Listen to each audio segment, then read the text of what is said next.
guys, and welcome back to the Cruel Room. We're here once again in this wonderful ranty room for all things Formula 1. And just because there's no Formula 1 this weekend, that means it's time for a team review. We've had yet another triple header and yet another week off. So here we go. It's time to review the teams from races 7 to 9. Let's see how they get on. And just a quick notice for any of those of you that are watching on Smell-O-Vision and you think, smells lovely and floral in here. That's because I've got one of these. Now, none of you are going to know why I've got one of these, but one person watching will know why I've got one of these, won't you, Matt? Eh? Yeah? He's twigged it, yeah. Someone decided this time last week that he'd come round to mine before we went for a weekend away and have too much Witherspoon's curry. And, yeah, it ended badly, let's just say that. And it still stinks. Still stinks, Matt, a week on. Yeah? Spoon's curry. All of me fucking carpets. And yeah, I've had to shut the windows because obviously I don't want the noise getting in and it stinks. So I've had to utilise one of those. The things I do for YouTube, eh? That was fun. Anyway, we're obviously back of talking about Formula 1 again now. That's just a little thing there for the beginning. Just to throw it in for shits and gigs. And, yeah, we're all going to talk about the championship, the constructors table at the moment, go through the team review and see if we think they've done really well in the last 3 races. Have they taken a step back? We're about to find out. So we're going to kick off, of course, with Mercedes, the current leaders of the championship and the winners of the championship. Just hand them the trophy now. Hand Lewis Hamilton the trophy now. And yeah, from the last 3 races, what can we deduce? So of course we kick things off with Belgium and it was an easy 1-2. Bottas told he couldn't overtake or race Hamilton from lap 6 onwards and they maintained 1 and 2 relatively easily. Red Bull weren't a match, in particular Max Verstappen that weekend. And there you go, that was a nice easy one. Then you thought, Italy, going to be the same again? Oh no, Bottas had an absolute shocker. He had a shit show of a race, that was all his doing. And then Hamilton decided he were going to come in while the pit lane was closed. And got himself a 30-second time penalty, effectively, with a 10-second stop-go, having to come into the pit lane, stop for 10 seconds and go again. And ended up 5th and 7th. And despite finishing 5th and 7th, Red Bull couldn't gain any points on them in the Constructors because they have an even worse race and scored 0. So even when they have a shit race, Mercedes, they still do well. Oh, God. Loves a trier, doesn't he? So, yeah, and then in the race just gone, the Mugello Grand Prix, the Tuscan Grand Prix, it was another 1-2. And once again, easy and unrivalled, apart from Bottas letting Ricciardo through on the second restart, which was not going to be too difficult to re-overtake again. But yeah, just proof that Bottas is shit. So what we're going to re-evaluate Mercedes on, what we're going to score them. Well, I'm going to score them 7. And the reason why I'm going to score them 7 points and not any more is because it was as much as their fault as it was Hamilton's fault for not coming in when the red light was closed. Because everyone got that. Everyone knew from the minute the safety car came out that the pit lane entry was closed to recover K-Mag's car. A notice had been issued to all the teams to say, yeah, pit lane closed, do not come in.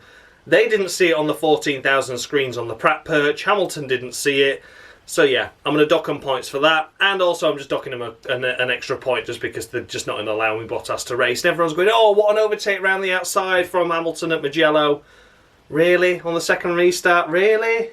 Really? Oh, come off it, lads. You're just playing a game there. So there you go. 7 points to Mercedes. And then, as mentioned, we come to Red Bull. The only ones that were sort of rivaling Mercedes in the first few races this season, taking a win. And you think, oh, yeah, good. We might just get this a bit further on. And, you know, later on in the races, we might see another shock result and another win. Well, we did get a shock result at Italy, but it wasn't Red Bull on the podium or winning, was it? Unbelievable stuff. The day they had a chance to really capitalise and they blew it. So Belgium, of course, it was a P3 for Max and Albon, wherever he finished, I can't remember. Then we come to Italy and they both blew it. Verstappen was having a crap race anyway, as was Albon. Albon screwed his race up in the first 2 laps with floor damage, a time penalty, and slipping down the order off the start. Verstappen on the first start, he just slipped down the order and was about 7th or 8th, couldn't go forwards, and then he broke down. On the second restart, he did the first lap of the second restart and then broke down. And yeah, that was that really for Monza. Albon scored 0 points, finishing last of the runners. And then when you come to Mugello, Italy, and you think, oh great, well, let's see what happens here. Verstappen looked to have the measure of Hamilton straight away, and then he broke down. And then he ultimately got punted off because he was going too slow and just caused a bit of a gaggle collection behind. So that was another mechanical failure for Verstappen. But Albon, after a poor start and after a poor restart and after a poor second restart, he eventually managed to get on the podium. So well done to Albon for that. But yeah, it's been a bad couple of races for Verstappen, especially with 2 mechanical problems and power unit related issues there. And really, we're not seeing the best of Red Bull these last few races, have we? Yeah, Albon got a podium, fantastic, well done for him. But yeah, just a strange one to judge. So for Red Bull, I'm only going to award them 5 points this weekend. For the previous 3 races, I think that's all they deserve, because mechanical failures are going to cost you ultimately. Yeah, you're in an easy P2 in the Constructors, you were never going to get P1, but for your sponsors, for yourselves, you want to be up there, don't you? You want to be on the podium, you want to be winning races, and if your car's breaking down, you're not doing any of that. So yeah, unfortunately that it's just 5 points to Red Bull. And then it's time for McLaren, still just about clinging on to that P3 in the Constructors' Championship. And their first 3 races, well, as we're judging it, Belgium didn't go too well for Carlos Sainz, did it? An exhaust issue meant he couldn't even start the race. And Lando Norris just picking up 6 points with a 7th place finish. All in all, not an ideal weekend. We've seen better of McLaren, haven't we? We have. And yeah, so a difficult start, but then we come to Italy and we've got Carlos Sainz P2, almost P1. He just needed 1 more lap, or he just needed to be a bit more aggressive on the lap previous to get DRS for 2 laps as opposed to just the final lap. But P2, fantastic effort, and Norris was P4, of course, just missing out on the podium. And at the start of that Italian Grand Prix, they were running 2nd and 3rd with Hamilton's penalty, had it not been for the 2nd restart and the 3rd restart, and Stroll not being able to pit for tyres, and he could just do it under the red flag, and Gasly doing an early stop. That put them in the mix, and if it wasn't for that, we could have been seeing a McLaren 1-2, and how amazing is that to say that on merit they could have been up there. So 2nd and 4th, they almost felt robbed. That's crazy, absolutely crazy. They had some belting pace around Monza.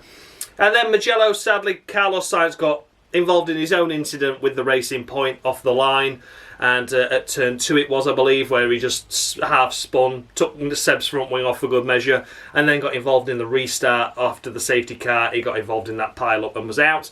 As for Lando Norris, drove a very, very lonely race and ended up bringing it home in P6, which is mid-pack of the 12-car finishers, so not an exciting race there. So we've had an okay race, a really good race that could have been more, and then an okay race. So fantastic really for McLaren, judging on previous seasons. They're going from strength to strength really, but unfortunately they weren't able to capitalise on more points, because both cars could have been in the points at Belgium without a doubt, and also at Mugello. So yeah, a fantastic second race in those 3, but the other 2 weren't so good. So for that reason I'm going to award them 8 points. I do think they deserve credit for that pace that they had at Monza, and it wasn't their fault that they didn't win, to be honest with you. It was just circumstances with early pit stops and Stroll not pitting, which is why Gasly and Stroll got in the mix.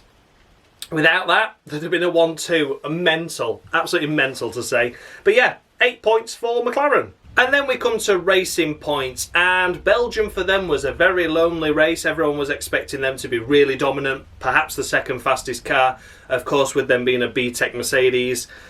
And they weren't. They were really P nowhere. They ended up finishing 9th and 10th. So lucky to get both cars just scraping the final couple of points there. And not much happened. As for Monza, of course, a much better weekend. We got Stroll on the podium, courtesy of a no-stop strategy. Unbelievable to say, really, isn't it? But they bottled it up with Perez. Perez was up there. He could have potentially been in the top 5, maybe on the podium instead of Stroll. And they did have a sticky front right wheel nut issue. I found that out later on the cruel wall for the Monza Grand Prix. I couldn't work out why he finished 10th. It was due to a sticky front right wheel in the pit stops, which dropped him behind the likes of Ricciardo, Ocon and the likes. So, yeah, an unfortunate one there. That could have been a lot of points for them instead of just 1. It could have been getting 10, 12, maybe even 15, and Stroll was down there instead. But, yeah, it was an unfortunate one in that sense. Could have had both cars in the top 5. And they lost a lot of points to McLaren that day.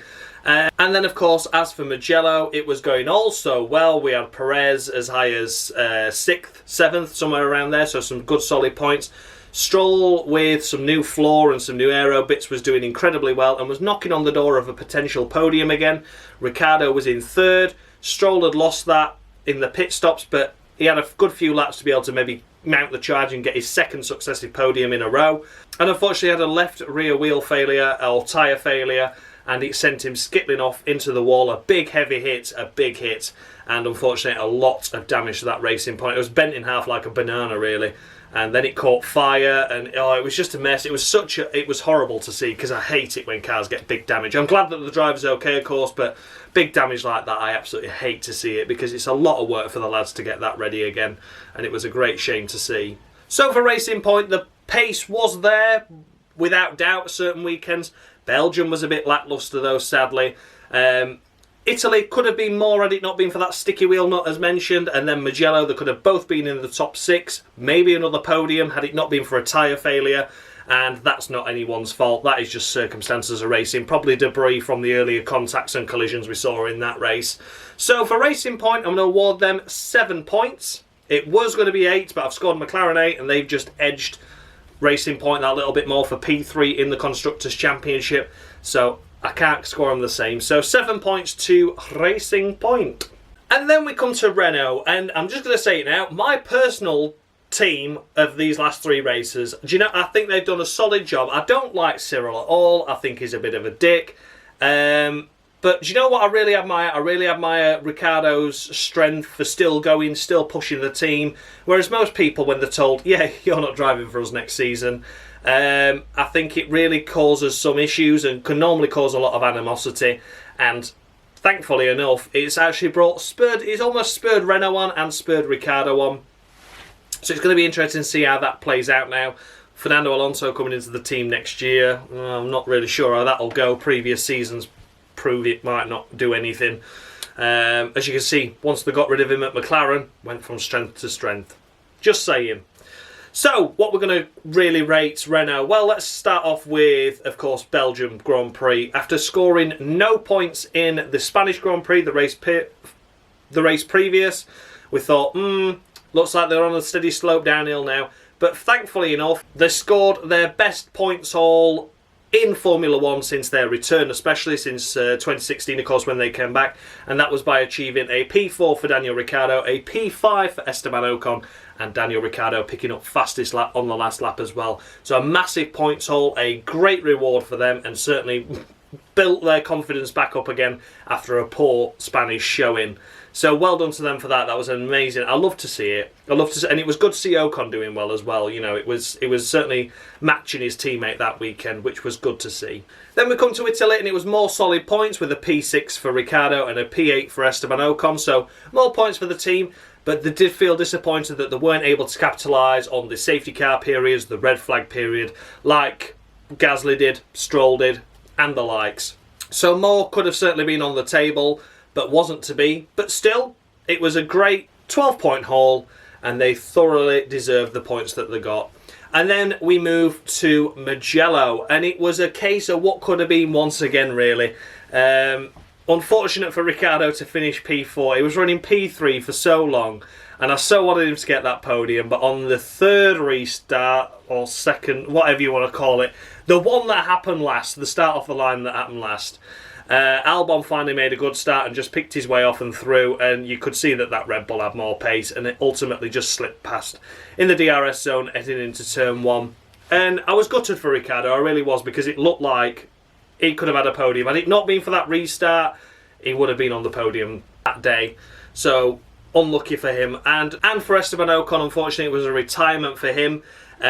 He made it through all the chaos and damage and carnage, and as they were making the way to line up on for the 2nd start of the day, the first full restart of the race with the 5 red lights going out, he had a brake issue and they had to retire the car before he made it to the grid. So he was out from P10. He was P10 on the grid there, and he didn't make it into the points, and it ultimately retired and became a casualty of Mugello.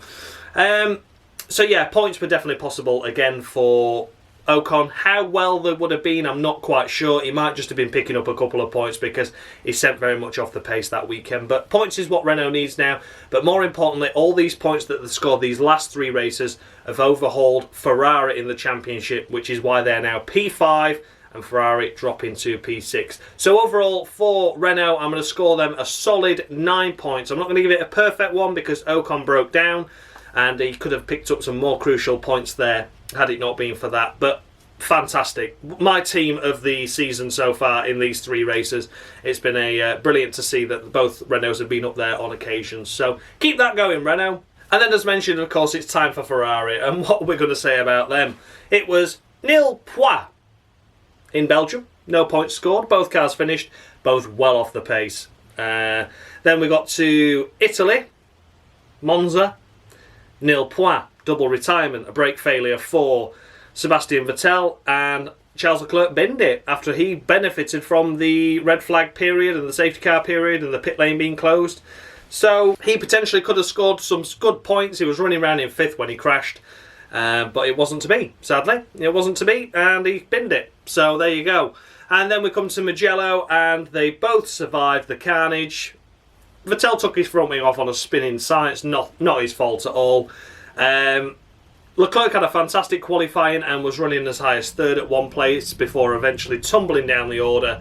And they both crossed the line P9 and P10, and Leclerc got elevated to P8 after Kimi's 5-second time penalty.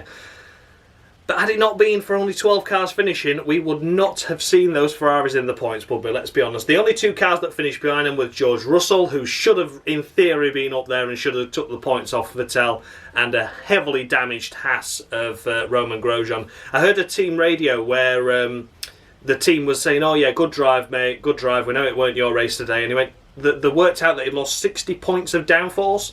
And I was looking into what the points mean, and they only score a car out of 100. So out of 100 points, he's lost 60 points of downforce. That was unbelievable for Grosjean to keep that thing in a straight line, wasn't it? But I'm going off topic there. But yeah, that was a worthy mention. So yeah, there were heavily damaged cars behind, and Vettel and Leclerc picking up 5 measly points in 3 races is pathetic for Ferrari. And that's why I'm going to score them a big fat 0. They're getting nothing. Absolutely zilch, because that was pathetic. Absolutely pathetic, Ferrari. Are you listening? You're pathetic. And then it's time for Alfa Tauri. And what can we say about them? Well, Belgium was okay. Gasly was on a good strategy initially, but the safety car period really ruined it for him, and it looked like it was all over. He was on the hard tyres, elected not to stop, then he had a stop in the race and dropped him back, and they were like, that's it, it's over, guys, it's over. But no, he managed to climb his way all the way through and score a successful P8, so a 4 points finish, which was fantastic to see. And Kvyat missing just on the out on the points with a P11 finish once again. He finished P11 a lot this season so far. And I was saying the last time that they need to get both cars in the points, they need the double points finishes. The double points finish did come at Monza. But what an extraordinary race that was, with Pierre Gasly taking the win. The second win for the guys of the AlphaTauri Toro Rosso team, and their second win, and it was at Monza. They did it back in 2008 with Sebastian Vettel. Gasly's first win, of course, second podium, unbelievable stuff. I was jumping up and down screaming at the telly, because as much as I wanted Sainz to win, Gasly deserved it a whole lot more after the seasons he's been through with the Red Bull programme, getting dropped and getting put back down again, and heartbreaking stuff. And he really showed it to Helmut Marko, like, hey, have some of that, boy. And fair play to him for that. Danny Kvyat had a much more lonely race and scored 9th place. He was running around in that sort of area anyway and just never capitalised on the safety car periods, the red flag, etc. So yeah, he did capitalise and maintained his P9, but not to the extent that Gasly did. So a good points haul there. And then in the Tuscan Grand Prix, it was very much 0 to 0 for Pierre Gasly, with him out in Q1. He couldn't find the balance all right with the car. He said it was oversteering, understeering, and just didn't get a good feel for it. And then in the race, he was punted off as a result of a big gaggle, just all rocking up at turn 2, like, oh shit, where do we go? And he fell off, and that was it. He was out. And yeah, that was a shame to see, really. Like I said, really 0 to 0 stuff. And for Danny Kvyat, it was running around the mid area, sort of like 8th to 12th. And ultimately, with all the retirements around him, ahead of him, etc., he ended up picking up P7, so 6 points on the board for Danny Kvyat. And he needed some good points. He did need some good points. Because after Monza, he'd only scored 4 points compared to, was it Gasly's 43 or something like that? It was crazy. It was a crazy amount of points. Difference, of course, a win providing you 25. So he did need those points. He did need that boost. So I'm pleased that he got more over Gasly, but I wanted Gasly to get in the points as well because, as mentioned, AlphaTauri need those double points finishes because I think they're only something like 12 points behind Ferrari now. So Ferrari, the way they're going at the minute, and especially with the like that everyone's saying about the short circuit Bahrain, and it's going to be bad. There's going to be bad weekends for them, and this is where AlphaTauri needs to nip at the buds, and maybe they can drop Ferrari down to P7 in the constructors because they're not getting any better anytime soon, are they? So, of course, taking everything into account for AlphaTauri, they took the win, of course, yes. They've had some solid points finishes. Well done for that. And it's going to be 8.5. I'm going to award them 8.5. I don't think they've done quite as good a job as Renault have. I know they took the win. It was under lucky circumstances. I'm not going to knock them for that, of course, and that was a big points haul for them. But overall, looking at the pace of the car, it looks like in any normal race, it's just going to be around that P8 to P12 area, and they just need to keep getting those points in the bag now. They need to keep picking up what they can. So, yeah, ultimately a fantastic, don't get me wrong, a win was a win, and they thoroughly deserve it. But looking on the whole of the lucky results and things, Renault haven't been lucky. They had natural pace at a few races. So, there you go, 8.5 for AlphaTauri. And then we come to Alfa Romeo with Kimi Räikkönen and Antonio Giovinazzi. Yeah, it's been an up and down one for them, hasn't it? It really has. Belgium, P nowhere really. Although Räikkönen did have a solid enough drive, and he did end up in P12, which doesn't sound anything special. But the way his weekend was going, he was mixing it up with the Ferraris. It was doing really well. Unfortunately, Giovinazzi binned it, so we couldn't see what he was capable of. But it looked like from this race on, Kimi really found form. Like, it didn't look like he gave a shit. I mean, he doesn't give a shit anyway, but it didn't look like he cared, and it looked like he was down and out. But I think whatever happened in the Belgium Grand Prix really boosted his confidence and got him back behind the wheel, racing properly again, because it was like an injection of adrenaline or something. It was crazy. Then we came to Monza, of course. Giovinazzi did the silly thing what Hamilton did, and that was pit under the pit lane closed. So he came on pit lane entry while it was closed and had himself a 10-second stop-go penalty. Kimi Räikkönen pitted early and benefited initially, like what Gasly did and Stroll, but unfortunately the pace of the car just wasn't there. They only had new soft tyres to fit to the car that ran out of all the others, so they had to put him on those. They faded, they died dramatically, and he tumbled from as high as P2 all the way down to P13 in the end. It was such a shame to see and just watch him fall down the order like that, and you thought, oh no, Kimi, that's a bit of a shame. As for Giovinazzi, after he served his penalty, he finished last of the runners, I think down in 17th or 15th or whatever it was. Not a great race by him. And then, of course, we come to Mugello, and we got a 5-second time penalty. For what? For what? Well, I'll tell you for what, Kimi, across the pit lane entry. But if you'd have not done that, I don't think you'd have been in the points at all, because you needed that pit stop, because that is what brought you back into the game. So that 5 seconds were worth taking the hit for. Unfortunately, it slipped him down from P8 to P9, but he picked up 2 crucial points for the Alfa Romeo team, which means he's now gapped it to 3 points over Haas, which is unbelievable. You know, it's such a shame to see Alfa down there, but I think they deserve the P8 in the constructors. They look like they've been knocking on the door for points, as mentioned. Belgium was a close one, so was Monza, and they finally got points here, so they definitely deserve that. Giovinazzi, meanwhile, at Mugello, of course, just absolutely binned it and shunted into everyone in front of him on the restart after the safety car came in. So, yeah, shame there. So, for Alfa Romeo, what we're going to score them. It was a good few races for Kimi, terrible few races for Antonio, sadly. Giovinazzi not really delivering, with heavy damage in 2 races and a penalty in the other. Meanwhile, Kimi Räikkönen knocking on the door of points. So it's a difficult one to score, but I'm blaming Giovinazzi more than I am with Alfa. So for that reason, I don't think the pace is there, but I think Kimi's found his form again, and for that reason I'm going to award him 8 points. 8 points. I think they deserve it. They've done really, really well. I think that, you know, you don't really see the credit, and you don't give credit to the back markers because you like them, they're not picking up points, or they're only picking up 1 or 2 every now and again. But Alfa Romeo deserve a shout for that. So well done to them. 8 points. And then we come to Haas, second to last in the Constructors' Championship with just 1 point, of course. Picked up at Hungary all those races ago. And what can we say for them? It's been an unfortunate, lacklustre few races with 2 12th place finishers. Both of them from Roman Grosjean, of course, at Monza and at Mugello. And as mentioned earlier with the Ferrari discussion of the Haas had lost 60 points worth of downforce, but they kept going, never gave up, and if there'd have been another couple of retirements, there would have been in the points. So they had to keep going, and I can't fault them for that. The car itself, we've seen Kevin Magnussen break down in Monza, of course, with a failure, and in Mugello he got took out in the whole restart gaggle contact. So yeah, we're not really seeing the best of K-Mag these last couple of races. He has been involved in some unfortunate things. And yeah, the only race we haven't really discussed was Belgium, because there wasn't a lot to discuss. There were P15 and P17 and nowhere really in the race to even warrant talking about, sadly. They were both sitting ducks, the pair of them. So very much with the Ferrari engine in the back of it.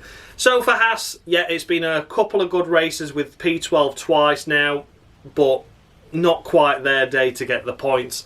Unfortunate really for Haas, and that's why I'm going to award them just 6 points. I think they're doing okay. I think Grosjean's impressing me, which is a bit strange, but sometimes when there's no pressure to deliver, you tend to deliver better, and I think that's what Kimi's mindset is now, and that's what Roman Grosjean's mindset is. So fair play to them for that, and yeah, 6 points is all I can give them really. They're doing better than Ferrari with a Ferrari engine in the back of it, without a doubt, considering what they've got, and yeah, certainly deserve to get some points in the future races. Hopefully it'll come. Who knows? We just need one more crazy race and it might be their turn to score the points. So yeah, fingers crossed for Haas. I'd like to see them pick up a couple more points before the season ends.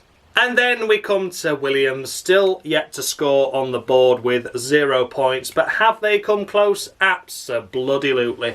With 2 P11 finishers, a P11 at Monza for Nicholas Latifi, and a P11 for George Russell at Mugello. Now at Monza for Nicholas Latifi, it looked like points were maybe a possible, just a stretch maybe. But he was running around in P7 after he benefited from the early pit stop and the red flag period and all this lot, as we keep mentioning. And he was running as high as P7 and just steadily tumbled down and eventually finished P11. So just 1 place out. Probably one of Nicholas's best drives, actually. Nick Latifi was probably one of his best drives. Yes, he benefited, but he sent naturally quicker than Russell that weekend, to be fair. Russell was looked to be struggling in that qualifying session in the racing. He tumbled down like he always does, and Latifi was always ahead for most of it. So Latifi deserves full credit for that. And as for Mugello, Russell binned it. Russell blew the points. Russell blew them. That restart period, the last one, the third full start, the second restart, whatever you want to call it. Yeah, he blew it. He blew it off the line. He was in P9 and tumbled down to 12th, and all he could overtake was the very damaged Haas, and that was it then. Dirty air over Ferrari ahead, and P11 was all he could hope for, and that is such a shame because points were possible. I think Russell binned that. But it's been nice to see Williams return to this sort of form again where they're just on the cusp of points. I hope they can keep it going once again. Yes, they've benefited from the attrition, obviously, to get up there. But they just need a bit of luck to go their way now. And the drivers don't need to bin it. You know, like, such as Russell, it was very much a Hulkenberg moment of, yeah, I've got points in my hand, I'm not going to take them though. So yeah, unfortunate in that sense. So, for Williams, I think they're going to do a good job going forward. Of course, Claire and Frank no longer part of the Williams team, which was a shame to see that Monza was their last race and they came oh so close to the points. And they came oh so close once again in Mugello with the new consortium of Bellends running the team. Yeah, Williams, what we're going to score them. I think I'm going to score them 5 points. I don't think they've done... I've seen that they've been impressive. I know I've just scored Haas 6. But Williams have got a Mercedes engine in the back of that. They've got 2 young guns. They've got... Russell should have had points. Should have had points but didn't deliver. And that was always a shame to see. And yeah, I'm going to score them 5 points because it's annoying me now that they've not scored points yet. They've had opportunities and they've failed on multiple occasions, be it team or driver. But we win as a team and we lose as a team. That's why it's just 5 points.